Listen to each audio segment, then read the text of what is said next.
They were never afraid of witches. They were afraid of the women who remembered who they were before the world told them to kneel. The greatest heresy wasn't a spell cast under the moonlight. It was a woman who looked in the mirror and saw God staring back. And yet, you were told dragons were evil, serpents were sinful, and feminine power was dangerous. But what if that was the biggest lie ever told? What if the true threat to the church wasn't sin but sovereignty? What if the figure they tried to erase wasn't a monster, but you? Because once upon a time, in temples buried beneath cathedrals, in songs hidden under scripture, there was a lineage of women who didn't need permission to be divine. They were called the dragon daughters. They bled wisdom. They dreamed in symbols. They remembered. And for centuries, everything was done to silence them, to twist their symbols, to call their magic madness. But truth, the kind that lives in your bones, can't be burned forever. So now, something ancient is waking.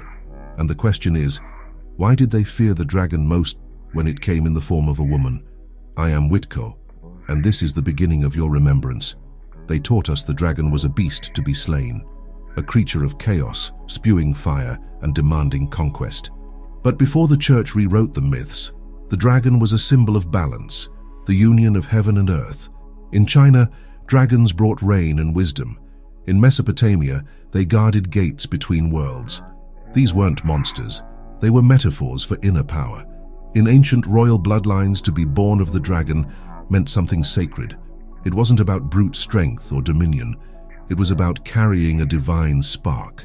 Pharaohs, emperors, druids, and sages all spoke of a serpent lineage, woven through the soul, not the sword. Leadership wasn't inherited through politics, but through resonance with the cosmos. Their thrones were spiritual before they were physical. And in the feminine, the dragon meant something even deeper. It was the living memory of the womb as a sacred temple, the source of all life. Think about it, the coiled serpent, the spiral of DNA, the sacred geometry of creation, all of it echoing one truth. Woman as a vessel of fire and form, intuition and incarnation, a throne of blood, not brutality. These women didn't wear crowns, they embodied them. They were priestesses, oracles, midwives of mystery, not because someone ordained them, but because the earth itself did. They bled in rhythm with the moon. They spoke with trees. Their power didn't need translation, only remembrance, and that's what made them dangerous to dogma. Imagine growing up thinking dragons are evil, only to find out you are one, not in a Hollywood fantasy, but in your essence, your knowing, your fire, your sovereignty. That's the trick of control. Demonize the very force that can set you free. Turn your wings into chains. Label your voice as dangerous when it's divine. And so the church began its long war, not against monsters, but against memory. Not against evil, but against sovereignty. Because a woman who remembers she is dragon-blooded, she won't kneel. She won't confess sins that aren't hers, and she certainly won't wait for permission to rise, but rise, she will.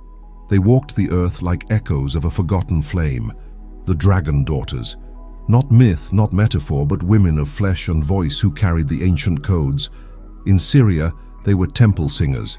In Egypt, serpent-crowned queens. In the British Isles, priestesses of Avalon's mists. Each held a thread in the web of sacred memory. They didn't follow doctrine. They embodied living wisdom. Unlike scribes and theologians who argued over ink, these women transmitted truth through blood and breath. Their knowledge didn't need parchment. It pulsed in their veins. A touch, a gaze, a song.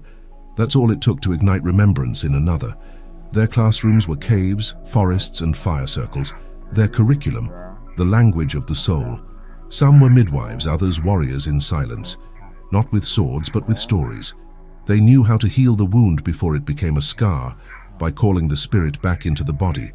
A woman in tune with her serpent fire could sense what medicine no doctor could name. This was not superstition. It was science before the lab. Intuition rooted in the cosmos. Their gift was not dominance, but resonance. They reminded others how to feel the divine without needing to be told what it looked like. Say a child would approach, sit by the fire and somehow feel safer. An elder would listen to their silence and hear answers.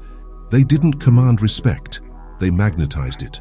Because they were the memory of something holy. To be a dragon daughter was to carry the sacred contradiction, soft and dangerous, yielding yet immovable. Think of water. It bends, it flows, yet it carves canyons. So did they. They didn't preach. They pulsed. They didn't control. They awakened. And when they entered a room, the room remembered itself. They were erased from textbooks, but not from time. Their names were whispered in lullabies, encoded in fairy tales, hidden in the folds of forgotten hymns. Wherever the world needed to remember the feminine as sacred, they appeared. Not to be worshipped, but to spark the worship within. They weren't waiting to return. They were waiting for us to remember. The church never feared weak women. It feared women who remembered. Because a woman in full remembrance doesn't ask for forgiveness. She knows she was never guilty. She doesn't seek salvation. She carries the divine within her bones. And you can't govern someone who doesn't feel lost. The dragon daughter was never rebellious for the sake of defiance. She simply didn't need a middleman to speak to the mystery. Her prayers weren't recited, they were lived. Her altar was the earth, her communion the stars. And when asked who gave her permission to be holy, she'd only smile. Because permission was never part of the equation. The church built its empire on obedience, guilt, and fear. But none of these tools worked on a woman who knew her body was a temple. No threat of hell could move her. No promise of heaven could bribe her. She had already found both, within, and that terrified the hierarchy more than any devil ever could. A woman who knows her power does not make a good subject. She doesn't bend the knee. She questions. She awakens others. She becomes a mirror that reflects everything institutions want to suppress. That's why the church could not allow her to exist openly, not because she was sinful, but because she was sovereign. And in every generation there came a moment of crisis, when one of these women stood too tall, spoke too boldly, loved too freely. That's when the hammer of doctrine would fall. She'd be labeled heretic, witch, whore, anything to silence the resonance. But the thing about fire, it spreads. Burn one, and 100 more would spark a wake. So the church didn't just suppress a gender, it tried to suppress a frequency. The frequency of spiritual autonomy, the sound of someone remembering their divinity without a priest's approval. And yet, the more they tried to silence it, the louder it echoed, not in cathedrals, but in hearts, dreams, and rebellions yet to come. When power cannot destroy truth, it rewrites it. That's what happened to the dragon. Once a guardian of sacred knowledge, it was recast as a beast of damnation. The serpent, once the symbol of healing and rebirth, became temptation itself. And the woman who remembered, she was turned into the witch, the cursed, the corrupter. This wasn't theology. It was psychological warfare. A campaign so subtle, people began to fear their own intuition. Stories were twisted, symbols inverted. Eve, once the seeker of knowledge, became the sinner. Lilith, once the sovereign, became the seductress. And the dragon, no longer divine, now demonic. The sacred fire within women was labeled lust, hysteria, madness. But let's be honest, what better way to suppress someone than to make them fear their own power? If the inner flame could no longer be trusted, then external authority would never be questioned. It was a brilliant trap. Trap the goddess inside her own shame. Cathedrals were built where groves once stood. Holy days replaced solstice rites. The priest took the place of the priestess, but the memory lingered. It flickered in dreams, hummed in lullabies, danced in forbidden stories told by grandmothers near dying fires.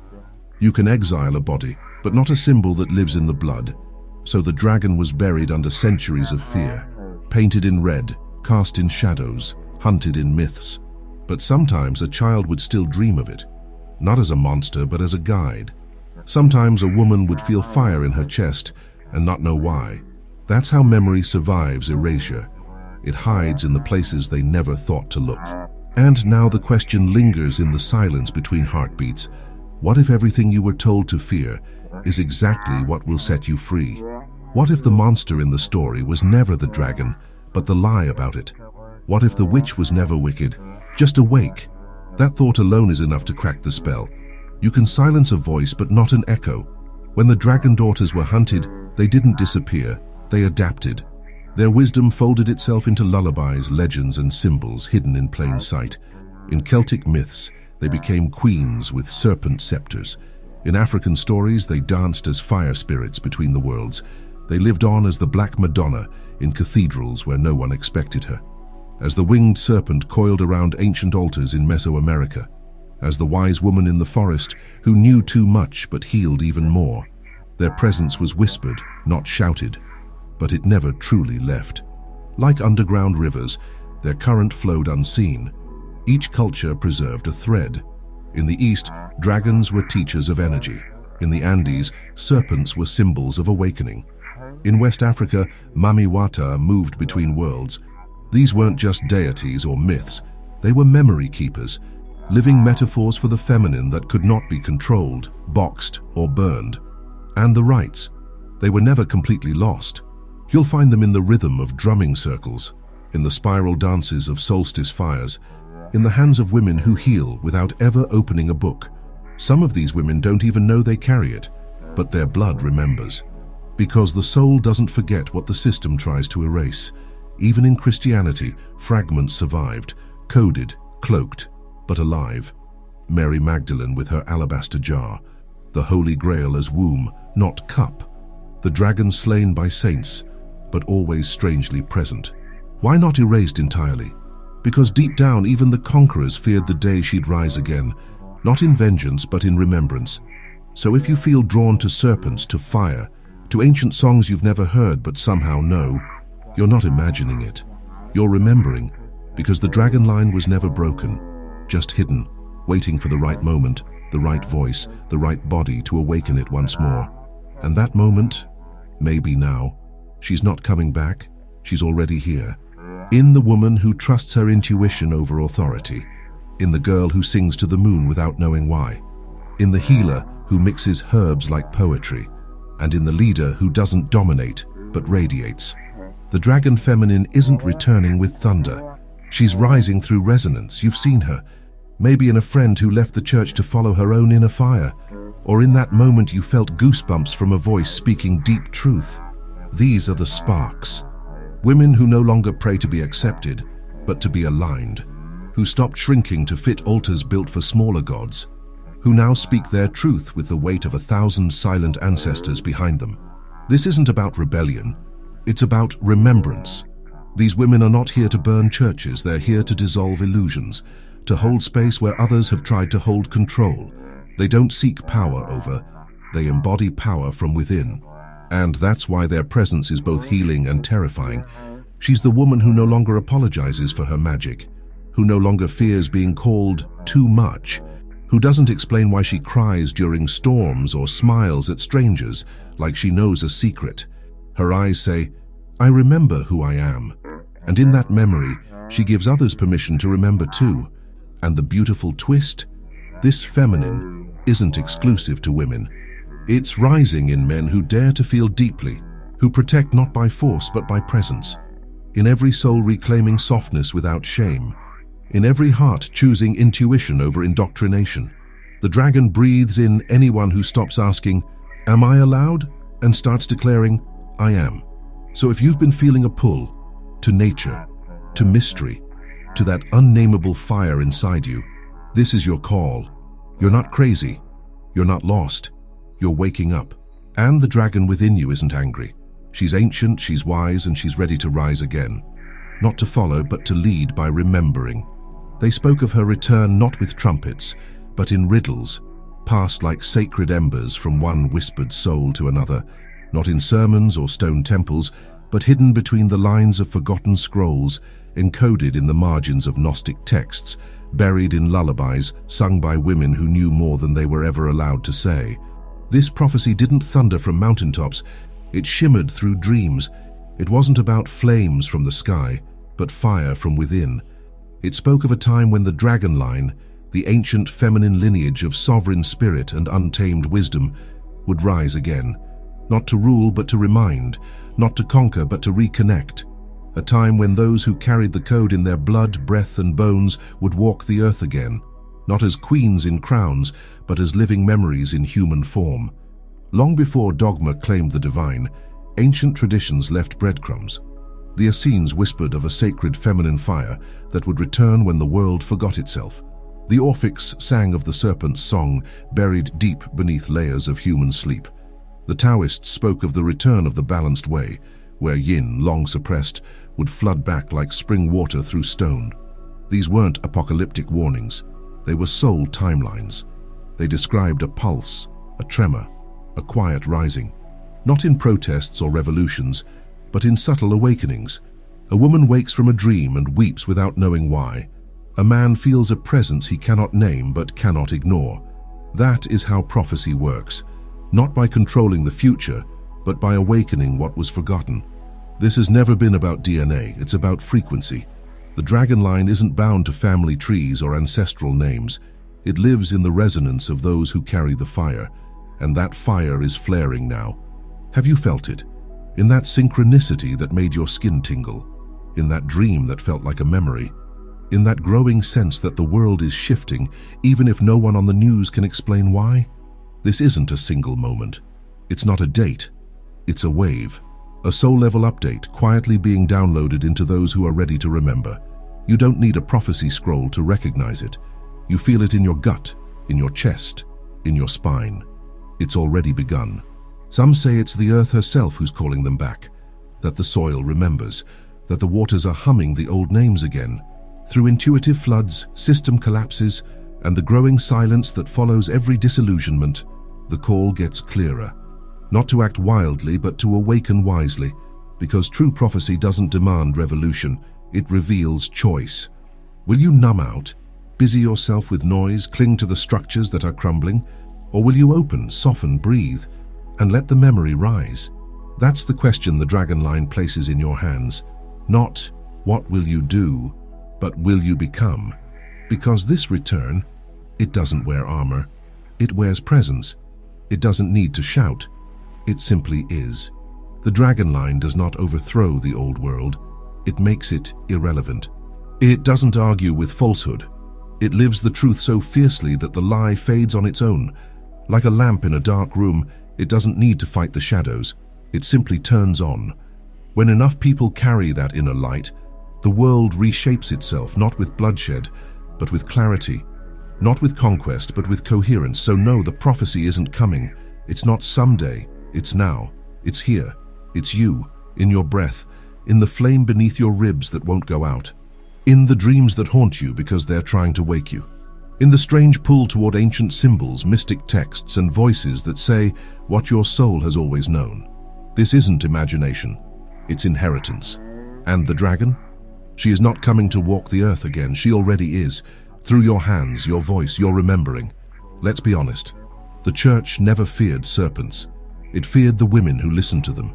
The ones who didn't shiver at the hiss but leaned in, eyes calm, spine straight, heart wide open. The ones who didn't hear temptation but heard truth. You are already divine, the serpent whispered. And in that single sentence, cathedrals trembled. Because divinity that doesn't require intermediaries is a power that can't be taxed, tamed, or tethered, and that's a terrifying thing for any system built on obedience. Control, you see, is a subtle architect. It builds its throne on guilt. It carves altars from shame. It teaches you to bow before something outside yourself while slowly disconnecting you from your own sacred center. It tells you you're broken and then sells you the cure. But a woman who walks in communion with her soul, she doesn't buy into brokenness. She doesn't wait for salvation because she embodies it in the way she speaks, heals, loves, and dares to be whole in a world that profits from her fragmentation. Imagine a church where no one fears hell because they've touched the heaven within, where no one bows their head in shame because their spine remembers the posture of queens. That isn't chaos, that's clarity. And clarity dismantles control with quiet elegance. It's why the most dangerous heresy wasn't rebellion, it was realization. You can't sell redemption to someone who never believed they were condemned. You can't threaten someone who remembers she was never cast out. The greatest threat to any dogma was never sin. It was sovereignty. When a soul realizes that the divine isn't a place to reach, but a presence to awaken, the entire scaffolding of authority crumbles. Ritual becomes rhythm. Confession becomes sacred dialogue. And doctrines dissolve like fog at sunrise, burned away by the light of someone who knows they are the temple, the priestess, and the prayer all at once. That's why the dragon daughters were feared, hunted, rewritten. Not because they were dangerous, but because they were free. And freedom, real freedom, is viral. One woman standing in her truth awakens 1,000 others to what was hidden in plain sight. She doesn't storm the gates of religious institutions. She renders them obsolete by showing the world they were never needed. The dragon doesn't burn down the church. She reveals the cracks in its stained glass, letting the true light back in. And now, breathe. Can you feel it? The soft tremor in the air, the subtle rising beneath your ribs, the knowing that something ancient is waking in you too. This isn't about destruction. It's about transcendence. Not about proving the system wrong, but becoming so luminous, so sovereign that the system simply loses meaning. When millions carry this remembering, there is no battle, only the sound of old illusions exhaling their final breath. Not a war, a wave, not a scream, a stillness. And that stillness is happening now. So now you know, the dragon was never your enemy. She was your mirror, your memory, your fire that waited for the right moment to breathe again. You were taught to fear the flame. But what if you were born to carry it? This isn't about believing in mythology. It's about remembering what was stolen from your soul. You don't need permission to rise. You don't need a priest to validate your sacredness. You don't need to whisper anymore, since your voice is the ritual. The time of waiting is over. The era of remembering has begun. So I ask you now, where in your life have you been dimming your light to be accepted? What truth in you have you buried beneath obedience? What would happen if you stopped asking for spiritual approval and started embodying your own divine flame? Let the comments be your altar. Tell me, what part of your inner dragon is waking? If this message lit something in you, then pass the torch. Share this video, like it, comment, subscribe. Let others hear what they were never supposed to remember. Because you too are a daughter of the dragon, or perhaps its flame in another form. I am Whitaker, and this is my truth. To understand more about cosmic rays and hidden esoteric knowledge, access the link in the first pinned comment. Also discover the 11 keys of resonance, 11 sacred mantras that awaken the silence within.